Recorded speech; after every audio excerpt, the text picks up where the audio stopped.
Thank you. Tole, amma gaafii itti aanu dubartootarraa fuuna. Good evening, Dr. Zakir. Akkam oolte Dr. Zakir. Maqaan kiyya Jaal jedhama. Baankii Imareet International keessaan hojjedha. Gaafiin xiyyataniin ansiif qabu amantiilee biraata Islaamummaa fi Kiristaanummaan ala jiran keessaa ta Nabi Muhammad nagaa fi rahmanni irra haa jiraatu akka dhufuuf taa'u dubbatu tamtu jira.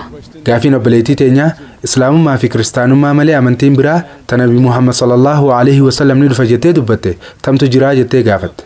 Obboli Islaamummaa fi Kiristaanummaan ala amantiiwwan jiran keessaa irra hedduun isaanii hundi isaaniitu jechuullee baannu irra hedduun isaanii kanneen amantii Islaamaa dura dhufan waa'ee dhufiinsa nabiyyi xumuraatii fi maayyii waa'ee dhufiinsa Nabi Muhammad sallallahu alaihi wasallam farisanii manii jiran.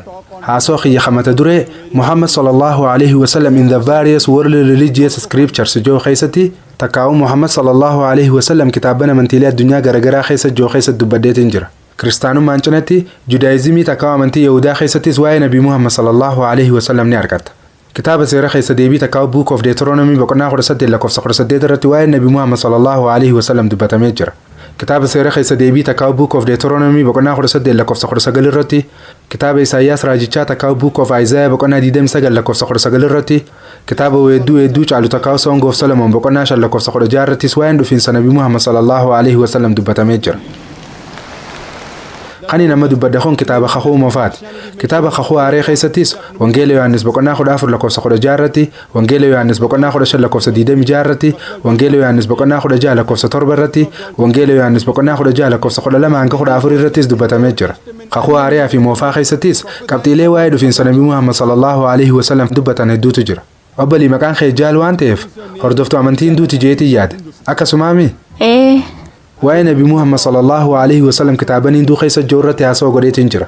Haasoo san sa'aatiilee muraasaafin godhee ture.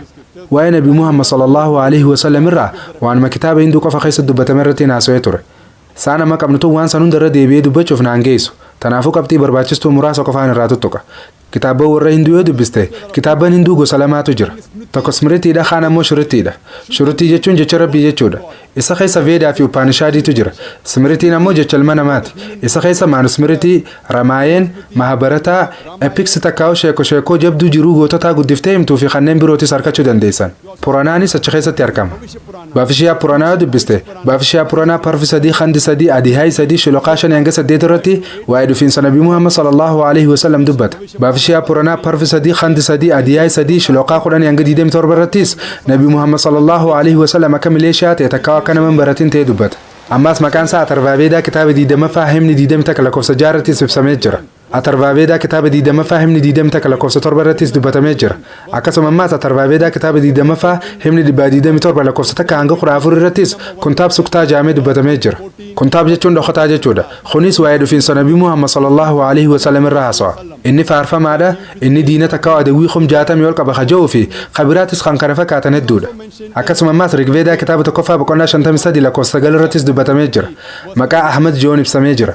Hiikaanis faarsaa takkaa'u kafaarsu jechuudha. Uttarchik mantiraa lakkoofsa 500 irrattis dubbatamee jira. Indiraa boqonnaa 2 lakkoofsa 52 irrattis dubbatamee jira.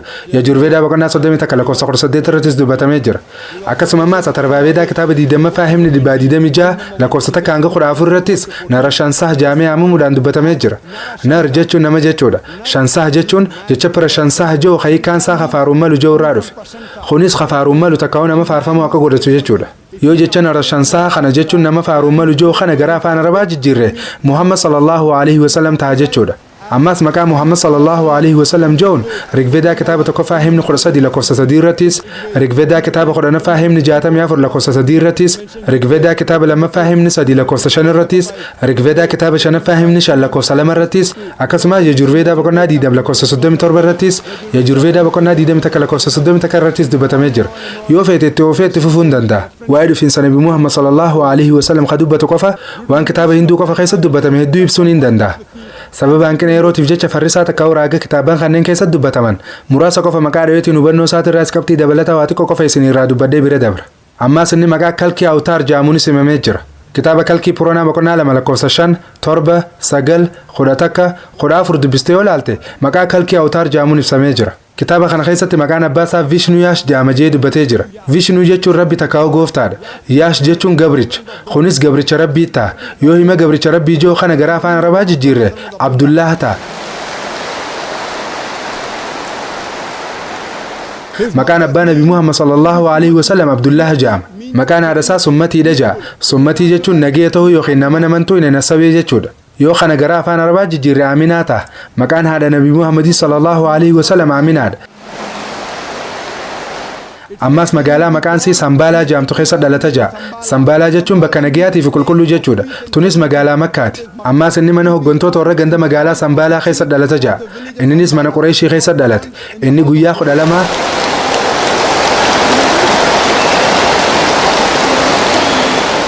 qabxiileen hanqaasu cufarrattu harka 70 lakkaa'amuu dhawamaa jira. Maasha Allah.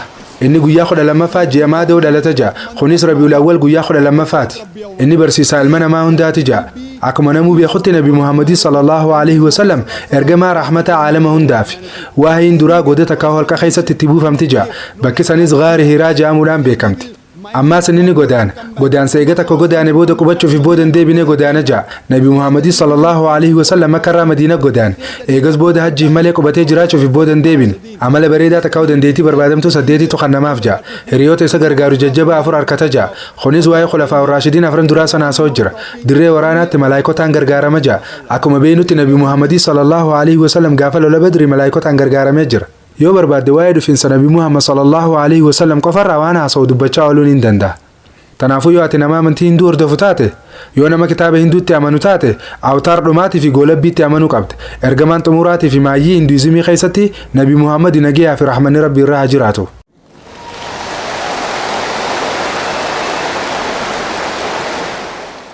Tahullee doktor akka hinduizimitti hanga ammaa kalqee awtaar eegamutti jira. Kanaafuu ati wanti kun akkami? Yoo ati wanti kun akkami? ati waan kanarraa quban qabdu jechuudha. yoo kalqee awtaar hanga ammaatti eegamu jira jettee kalqee awtaar amma jiru fudhachuu didde hogguu sana osoo hin ta'in somaatutti gaafatama. matuma keekkomatta. Hayyee. awwal fakkeenya hedduun siif himee jira. waan inni dubbadde kana ragaadhaan harkaa qoffisu qabda. kitaabni kiyya Vishnu Yaash jedha. amma maqaa abbaa isaatiin jee. ati ammoo maqaan abbaa nabi Muhammad sallallahu alaihi wasallam Vishnu Yaash miti jettee ragaadhaan na amansiisu qabda. wanti kun pandits of Hinduism takkaa barsiisota Hinduizimiitiinis akkanuma jaamee jira. hayyoonni hinduu waan kana barreessanii jiran. garuu amma hayyoonni hinduu dhugaa jirturraa isin dhorku jiran. dhugaa jirtu isinirraa dhoysan. ati akka dubartii loojikaa takkatti akka dubartii qaruutee beekumsa qabduu takkatti tadalagaas bikka olaantuu daleedu takkatti yoo qeessonni keessan dhugaa jirtu isinirraa dhoysaa jiraatan ati dhugaa jirtu san barbaaddee hubachuun dirqama keeti. nuti qeessota keessa wajjii mormii godhuu dandeenya. Doctor of Divinity takkaa awliyaa keessa yaamuu dandeessa. beeytaan barsiisota takkaa hayyoota keessa wajjin haasaweetiin jira. hayyuu beekamaan Shrii Raavi Shankar waan kana takkaatillee mormine inni fudhatee waliigalee ni jira. waa'ee tokkichummaa rabbii olaanaa irratti fakkii qabaachuu dhabuu isaa irratti waan hin anjee waliigalee jira. nabi Muhammaditti sallallahu alaihi wasallam amanee jira.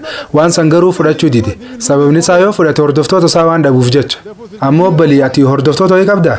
tanaaf ati amma sodaa hordoftoota dhabuudhaan qabduu jechuudha. tanaafuu wayitaan ragaa dila kana siif dhiyeessaa jiru kanatti waan jaamisan lakkoofsa wajjii wayitaan siif himaa jiru kanatti irra diddiba godhee takkaa walumaan dhee bira dabrutti hin jiru. yoo barbaadde deemtee adda baafachuu dandeessa. garuu eega adda baafattee booda ergamaa xumuraatii fi kamaayyiitti amantee ni fudhattaa hin jee. tanaafuu nabi Muhammaditti sallallahu alaihi wasallam ni amantaa? maasha Allah.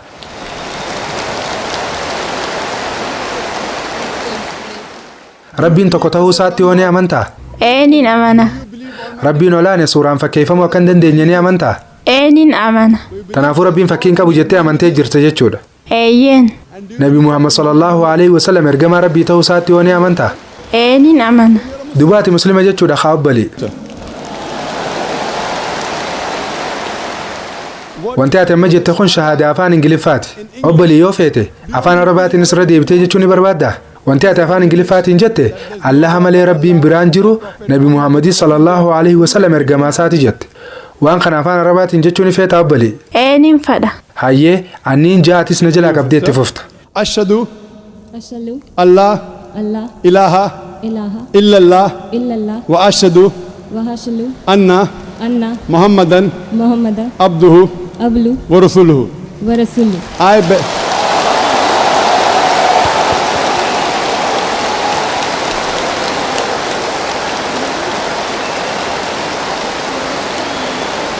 maashaallah obboleettii teenya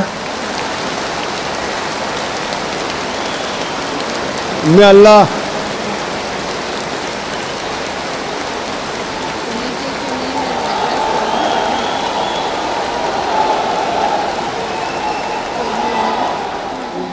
maashaallah obboleettii teenya rabbiin si haa badhaasu ati ammaan tana gara maatii amantii nagayaa ta miseensa biliyeena takka tuqaa 3 hanga biliyeena takka tuqaa 5 qabduun makamtee jirta rabbiin si haa badhaasu rabbiin jannataan si haa qananiisu inshaallah obboleettii tiyya na amani dubbiin tun murannoo barbaaddi murannoo ta'e maashaallah haalaaniin dinqisiifadhe shiriiraa fi shankar caala murannoo qabda maashaallah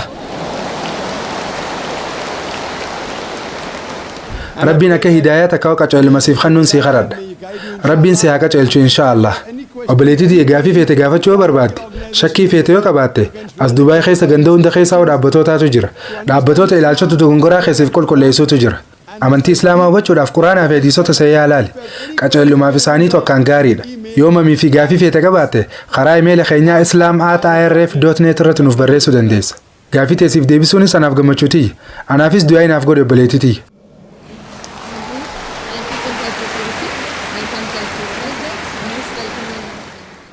Gaafii itti aanu warra dhiiraa irraa fuuna. Akkam bultee Dr. Zaakir ani obbo Alaan Siinkoon jedhama.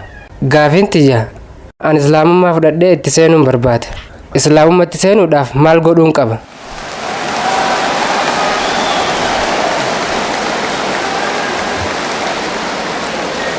maashaallah maashaallah obboleessi keenya biyya Filipiins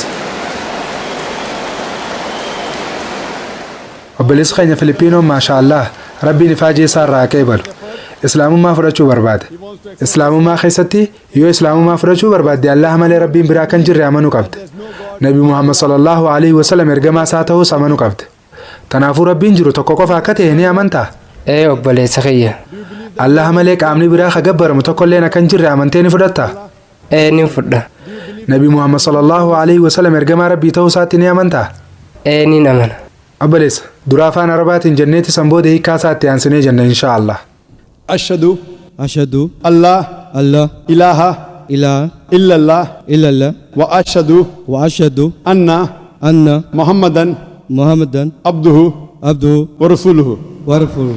maashaallah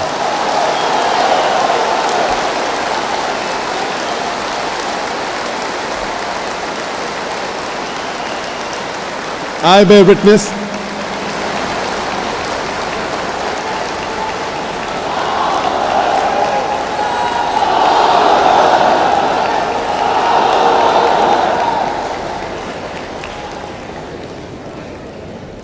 Mashallah, I'll just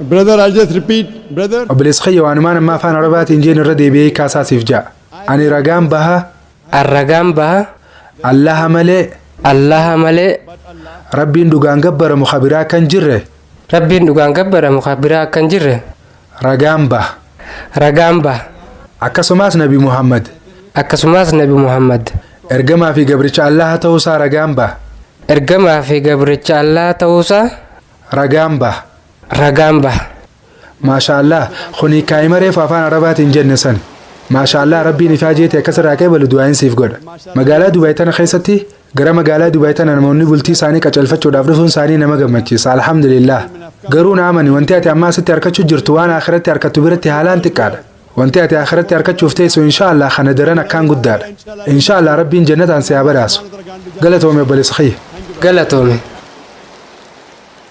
Ammas gaafii itti aanu warruma dhiiraa irraa itti hafufnu.